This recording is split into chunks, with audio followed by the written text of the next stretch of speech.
Oke, gue udah lama banget gak cerita horor. Gue udah punya segudang cerita horor yang akan gue ceritain. Tapi malam ini gue akan cerita yang paling serem, karena ini kejadian yang dialami langsung oleh kakak kelas dari temen gue. Nih pas banget nih, cuaca mendukung. Nih sekarang jam 00.33, rumah gue sepi, ada suara rintik-rintik air, kayak horornya dapet banget. Ya emang semua orang rumah sepi lah, jam 1:30 malam rumah siapa yang ramai, bukan rumah doang, Min. Suatu hari kakak kelas ini lagi dapet atau lagi head. Nah sebelum tidur dia mau bersih-bersih dulu nih ke kamar mandi yang posisinya itu di lantai bawah kamarnya, atas kamar asramanya.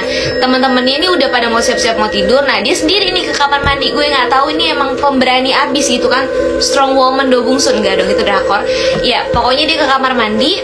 Pas masuk sepi, kamar mandinya tuh bener-bener gak ada orang, cuma dia doang. Masuklah ke bilik kamar mandi, bersih-bersih segala macem. Terus dia nggak dengar ada suara gayung juga di kamar mandi sebelah dia, di kamar mandi sebelah dia, bilik kamar mandi sebelah dia. Terus dia mikir, oh ada temen gue nih. Terus dia sempat manggil di situ, dia pikir ini temennya. Dia manggil nih namanya. Gue nggak nanya namanya siapa ya, pokoknya kita sebut aja B lah. B, lo mandi juga gitu. Gak ada suara sautan. Terus dia kayak ya udah lanjutin mandi aja, terus nggak berpikiran yang aneh-aneh. Nah setelah keluar dari kamar mandi, dia penasaran dong si temennya ini udah selesai mandi atau belum. Dilihatlah bilik kamar mandi sebelahnya. Pas dibuka nggak ada. Dibukain tuh atu-atu bilik kamar mandi, nggak ada siapa-siapa. Sampai kamar mandi cowok nggak dong, kejauhan ngapain. BTW kalau si kakak kelas ini denger sampai kamar mandi cowok, kupingnya tajam bener. Kuping gue yang sering gue buat nguping gibahan tetangga aja nggak setajam itu perasaan. Udah deh bercandanya udah. Terus pokoknya pas dibuka semua nggak ada siapa-siapa, agak udah mulai berasa nih, bulu kuduknya merinding, bulu ketek semuanya udah pada diri. Nah pas madep sono udah mau keluar dari kamar mandi, dari belakang ada suara. Kalian tahu nggak sih kalau misalnya di kamar mandi itu kan basah ya. Nah itu kan kalau jalan kayak ada plek plek plek gitu loh, kayak ada bunyi ituan air, karena itu kan kayak genangan air gitu kan. Nah itu ada suara langkah kaki di atas lantai kamar mandi yang basah itu kan, kayak waduh siapa nih, kan dia sendiri, ini langkah kaki siapa. Situ feelingnya udah nggak enak banget. Dia udah nggak mau nengok ke belakang lagi. Intinya kayak dia tuh fokusnya kayak buruan deh gue sampai kamar gitu, karena ini ada yang nggak beres. Akhirnya dia nggak nengok ke belakang sama sekali. Dia udah jalan aja keluar dari kamar mandi. Dan lo tahu bukan sampai situ aja, suara langkah kakinya ini ngikutin dia jalan.